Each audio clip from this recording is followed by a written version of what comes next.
lá há 30 anos atrás.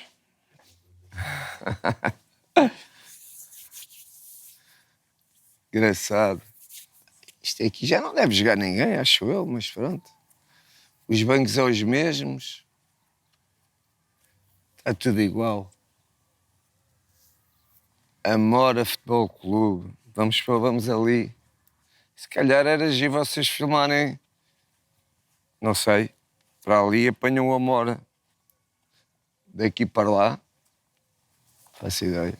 Mas aqui agora ninguém joga isto. Jogam eles? Com isto assim.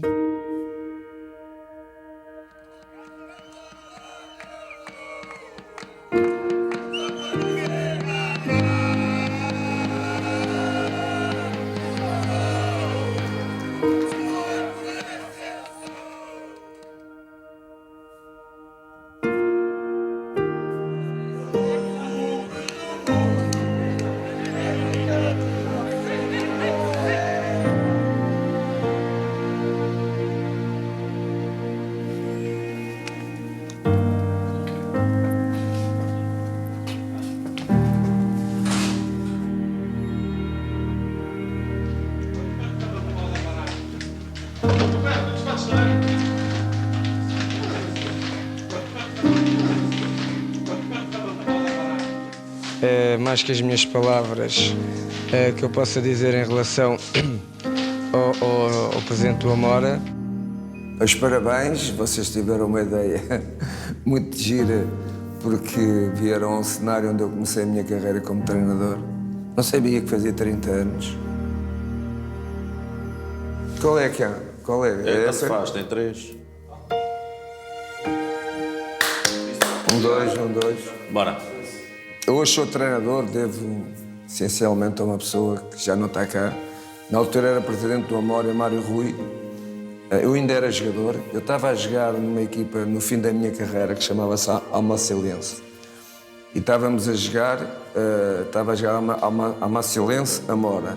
E quando acabou o jogo, o presidente do Amora chegou ao pé de mim e convidou-me se eu queria treinar o Amora. Eu disse, treinar, mas eu sou jogador. E ele disse-me assim, pois tu és jogador, mas eu vi lá dentro que tu é que és o treinador. Isto foi num domingo. Ele disse-me na segunda-feira se eu quisesse para lhe ligar. Eu na segunda-feira liguei-lhe e aceitei o projeto dele como treinador. E é assim que eu começo como treinador aqui no Amora, na 3ª divisão. Mas foi ele que viu em mim, se calhar aquilo que ainda não tinha descoberto. Este caminho que eu fui tendo e que hoje já estou a caminho do Brasil.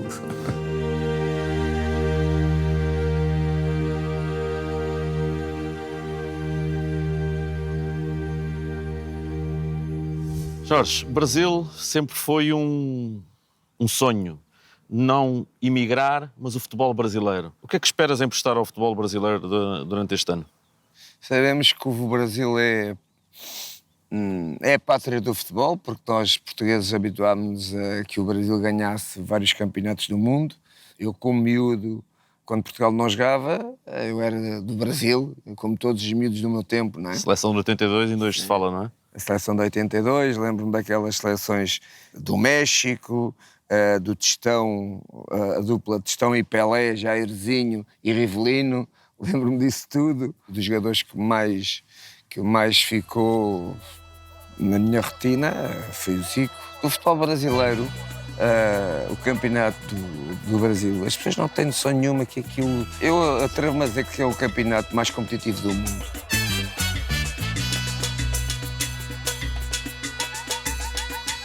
As equipas são todas muito iguais. Das 20 equipas, 12 já foram campeões do Brasil. Isso não existe em nenhum campeonato do mundo. Em Portugal há 2 ou 3, na Inglaterra há 2 ou 3. No Brasil não, há 12 equipas que já foram campeões do mundo e que jogam para isso. Tens noção que poucos treinadores estrangeiros tiveram sucesso no Brasil. Isso é um enorme desafio e a crítica é muito feroz. Portanto, conheço-os muito bem e vamos começar a nossa caminhada. É uma caminhada de triunfo, porque não pode-se falar de outra maneira neste clube. Não é? É ganhar, ganhar, ganhar. Tenho a noção disso, tenho a crítica, a média no Brasil. Eu vejo-a, não é? Porque eu vejo o PFC e, portanto, eles têm debates constantes sobre as equipas, mas curiosamente é que no Brasil fala-se de futebol, podem ser agressivos, mas eles comentam o futebol. Aqui em Portugal não, aqui em Portugal os comentários não é sobre futebol, é sobre as pessoas, é sobre os árbitros, também porque muitas das pessoas que falam não conhecem muito futebol. Esse é o Mas nosso pronto. desafio aqui no 11, que é falar de futebol.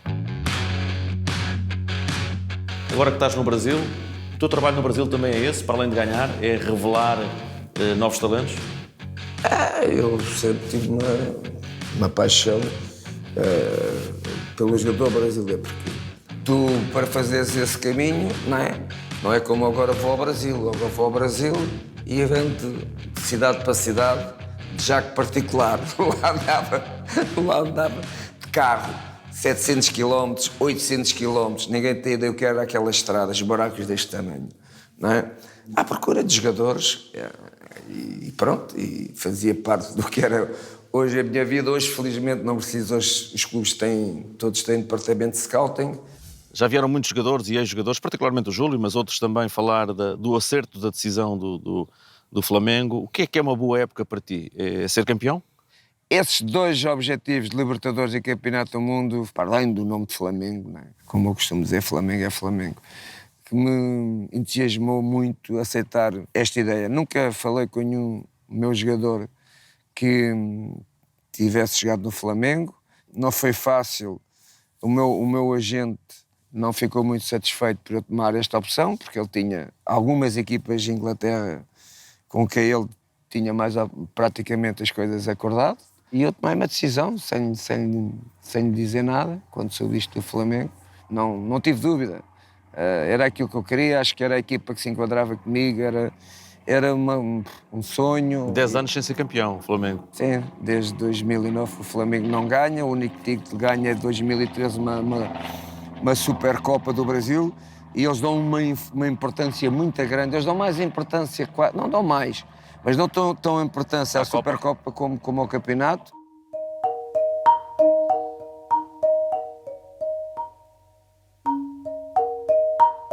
Mas ele era um homem que inventava. Um ano que ele me convidou para eu renovar contrato. Isto é uma história ainda muito gira. Não havia capacidade financeira para aquilo que eu queria. Ele queria tanto ficar comigo. Eu morava e moro na Marisol. Queria fazer uma piscina e ele então fez um contrato comigo que era: ok, não tenho dinheiro para te pagar, mas vou comprando os materiais para a tua casa, para a piscina. Isto é uma história muito gira. E fez a piscina? E fez. Quer dizer, não foi ele que fez, mas de vez em quando levávamos os materiais para aqueles que estavam a construir a piscina para a fazer, e hoje está lá. Jorge, eu estive a olhar para os teus plantéis e convido-te a... Vamos aqui só... Escolhi aqui alguns jogadores. Nos teus 4 anos de treinador, reparei que tiveste bons guarda-redes na altura. O Walter, o Barroca, o Justino. Creio que o Vitor Pereira também fez parte. Vitor Pereira também. Jogou aqui o Baidec, depois do Rui Melo, que foi contigo para Felgueiras. Nós subimos, o Amora sobe À segunda? À segunda B. Eu jogava no Amora, jogava com 3 defesas. Não jogava numa estrutura de 4. É aí que começa a ligação das pessoas. Jorge Jesus e Johan Cruyff. Era um treinador que jogava com 3 defesas. Eram 3 centrais ou 3 defesas, Jorge? Conforme as características desses 3 defesas. Vamos lá falar um bocadinho de futebol. Foi aqui, numa destas balizas, provavelmente nos treinos, que começaste a fazer uma chamada defesa... À zona. Eu atrevo-me a dizer isto. Ninguém no mundo fazia marcações como eu ainda hoje faço, mas claro que fui evoluindo e fui valorizando a minha ideia do que era marcações à zona, e principalmente nos cantos, e fazer fora de jogo num canto que era quase impossível, linha da bola, coisas as equipas do mundo estão a fazer. Foi aqui tudo que eu criei e pensei, e hoje continuo como treinador a pensar. Há coisas que ainda aproveitas de há 30 anos? Muita coisa, principalmente... O quê, por exemplo? A bola parada, a forma, mudei alguns posicionamentos, avancei para a redução de espaço, principalmente no canto, e hoje vejo equipas no mundo, grandes equipas no mundo, a fazerem, não é? Copiaram pelo Benfica, quando o Benfica me deu a possibilidade também de ser conhecido.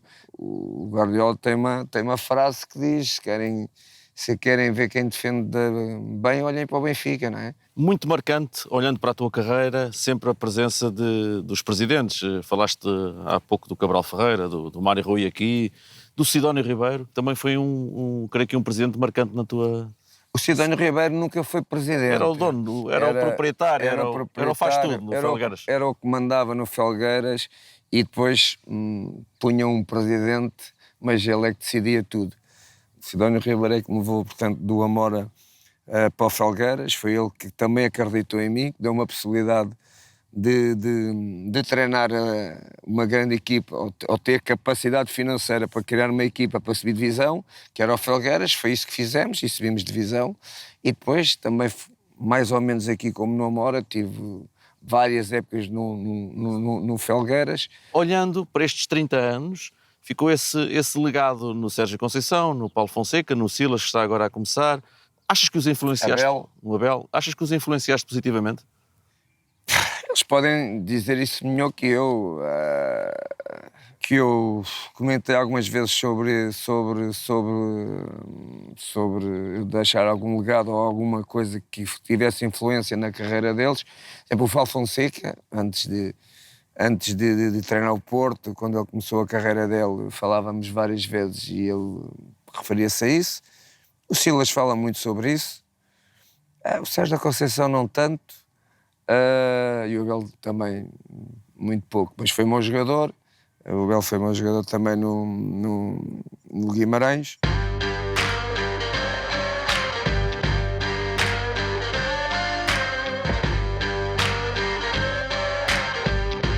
Só houve 2 jogadores que jogaram mais clubes que eu. Um foi um jogador que chamava-se Canário e o outro foi um jogador que chamava-se Coentros Faria, também aqui desta zona. E o contexto era diferente, tinha-se dado a Revolução em Portugal há poucos anos, os clubes não tinham estabilidade, tinha acabado a lei da opção e nós saltávamos de clube para clube com muita frequência, com o que era normal naquele momento e naquela altura. Alinhaste no Riopel? Sim, que era um clube de empresa. Sentiste já nessa altura essa diferença? Naquela altura o Riopel era um clube da maior empresa que havia em Portugal de confecção e não só, onde dava uma segurança e uma estabilidade aos jogadores do Riopel. A empresa dispõe de habitações sociais, postos médicos, cantinas, etc. Não nos faltava nada. Era um clube com um nome pequeno, mas um grande clube naquela altura. Todos os jogadores queriam jogar no Riopel, todos os treinadores queriam treinar no Riopel. O clube do Riopel era de uma família que tinha uma paixão muito grande pelo futebol, tanto que é assim que eles depois acabaram com o clube. Acho que ainda existe nas camadas de formação. Portanto, eu corri vários clubes, desde dos melhores ao menos bons, àqueles com muita dificuldade. Quantas vezes tiveste ordenado em atraso? Hoje os jogadores não conseguiam ter aquela convicção que eu tive num clube, tive 7 meses de ordenados em atraso. Eu lembro-me, estava na primeira divisão, foi numa altura do 25 de Abril, acho que isto é 75, 76, 25 de Abril é 74. Tive 7 meses sem receber. Naquela altura, várias vezes nós reunimos na tentativa de fazer greve, o direito que assiste ao trabalhador, e alguns dos quais tiveram que deixar de jogar, porque não havia sustento. Eu não era casado, era um miúdo solteiro, mas os casados tinham muita dificuldade. Nós, os mais novos, íamos para a lota que os pescadores, que eram do Olhão, isto foi em Olhão. Claro, todos sabemos. Traziam o peixe e davam-nos, e eu, como era solteiro, ia buscar o peixe para dar aos que eram casados.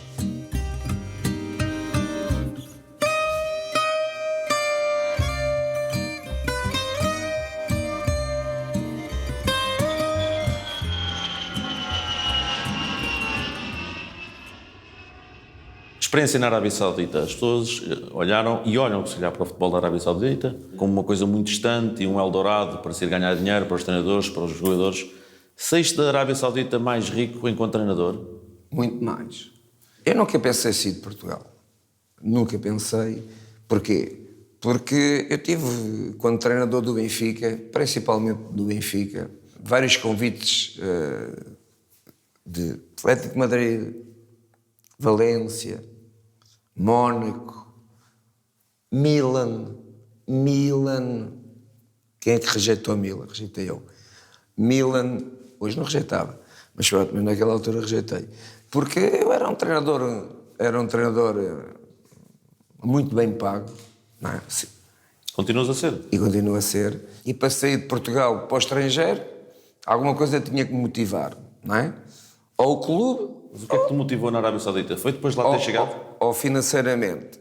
Portanto, eu nunca pensei. Depois de ter saído para a Arábia Saudita, hoje vejo as coisas de uma maneira diferente. Hoje, conhecer novos campeonatos, outras culturas, outras pessoas, abriu-me um bocadinho o meu horizonte de olhar para o futebol de uma maneira diferente quando eu saí daqui.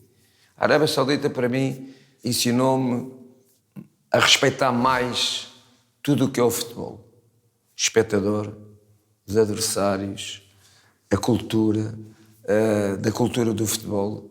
Eu posso-te contar uma história, um jogo que eu estava a jogar, estávamos quinta jornada, não me lembro se quarta ou quinta jornada. Há uma jogada entre um jogador adversário e um meu jogador junto ali ao meu banco. E esse jogador tem uma entrada mais agressiva no meu jogador, no jogador do Al Hilal. E eu, como ainda vinha de Portugal habituado, não é? Fui para cima dele, comecei a falar alto para ele e a mandar vir com ele, como costumamos dizer. Ele percebeu a minha agressividade em termos de estar-lhe a comunicar com ele e que também começou a mandar vir comigo. Não sei o que é que ele dizia, em árabe, e eu cheguei muito perto dele, não é? E fiz-lhe assim, não é? E disse em português, não é? Aquilo que eu sei o que é que lhe disse. Não é? Tu és muito pequenino, não te conheço de lado nenhum, que sei lá que jogador é que tu és. Cala-mas é a boca. No outro dia fui chamado ao meu team manager, tinham recebido uma nota oficiosa da Federação Saudita que estava multado e que tinha que comparecer no comitê. Ali quem manda no futebol saudita não é os clubes, é o Estado. Lembro-me de várias palavras deles, um disse-me assim: nós fizemos um investimento muito em ti, tu és o treinador disparado em relação a todos os treinadores que ganham na Arábia Saudita. Tu és o nosso modelo. Tu vieste para aqui para valorizar o futebol.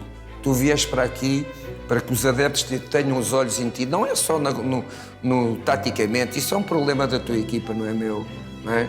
E, portanto, tu vens para aqui porque nós queremos que o futebol seja muito importante e que seja respeitado para os nossos fãs, para os adeptos. Foi assim. Se tu não percebes isto, amanhã apanhas o avião e vais-te embora. Isto foi vir para casa a pensar e comecei a pensar que ele tinha razão. Eles têm razão. Tu tens que olhar para... Não vale tudo para ganhar. Tu tens que respeitar o adversário. Mas pronto, mas aquilo bateu-me na cabeça e eu comecei a pensar, eles têm razão.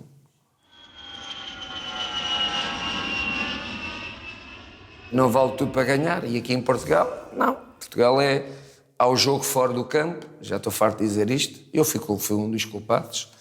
A comunicação em Portugal é uma forma de pressionar toda uma semana das pessoas que estão ligadas principalmente à arbitragem. Isto tem que acabar. Para bem do futebol português. Está-se a chegar a extremos. Hoje as televisões têm 3 comentadores, um do Benfica, um do Sporting e um do Porto. Estão ali só para defender os clubes. Não é o futebol. Os clubes.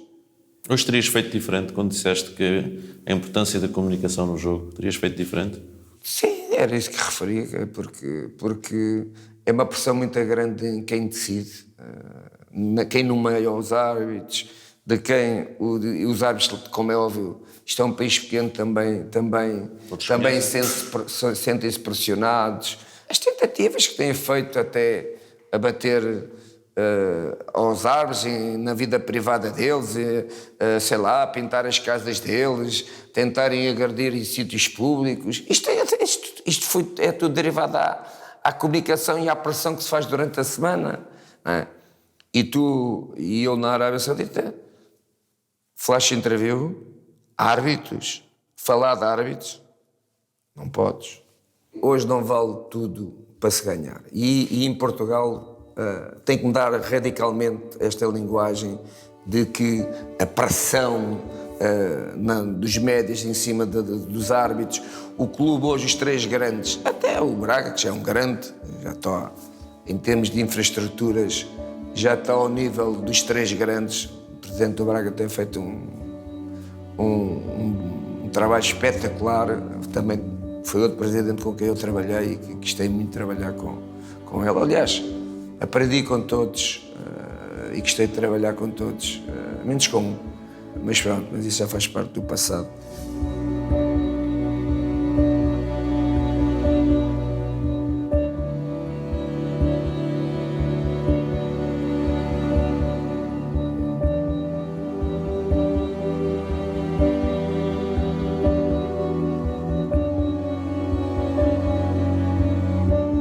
Podem bater a palma. 1, 2, 2, 3. Tá bom? Obrigado por este desafio. O 11 está a começar e vamos falar do jogo e de futebol, e dos jogadores, e dos treinadores, e das táticas. O que é que dirias àqueles que estão a seguir o 11 como grande desafio para o futebol português? Ao longo desta nossa entrevista falaste aqui na necessidade de falar mais do jogo e dos protagonistas. Qual é o grande desafio para nós? Ao aceitar a tua entrevista, e neste caso o 11, teve também como princípio exatamente isso. Porque eu acho que vocês vão passar uma imagem diferente e vai-se falar do que é desporto e principalmente do que é o futebol. E o que vai estar em cima da mesa, crítica do futebol, ok, mas tem tudo a ver com o jogo, com os jogadores, portanto, com os sistemas táticos, com a qualidade individual, ou pior ou melhor. Portanto, fala-se de jogo, não é? E penso que vocês vão também ter as pessoas certas para falar com conhecimento do que é falar de futebol. Porque claro que toda a gente sabe falar de futebol. Quem é que não sabe ver futebol? Mas uma coisa é o futebol falado, sem teres o conhecimento, não direi científico, mas sem teres o conhecimento do jogo, o porquê que os treinadores tomam às vezes decisões com os jogadores. Tu não sabes, não tens essa sensibilidade porque é que foi, e quando não tens, julgas que é porque o treinador não gosta do jogador. Portanto, tudo coisas que há num dia-a-dia entre um treinador e a vivência do jogo e dos jogadores, que só quem passou por elas é que conhece. O 11 é exatamente isso. É para promover o futebol, para proteger o futebol e para combater aqueles que querem fazer mal ao futebol.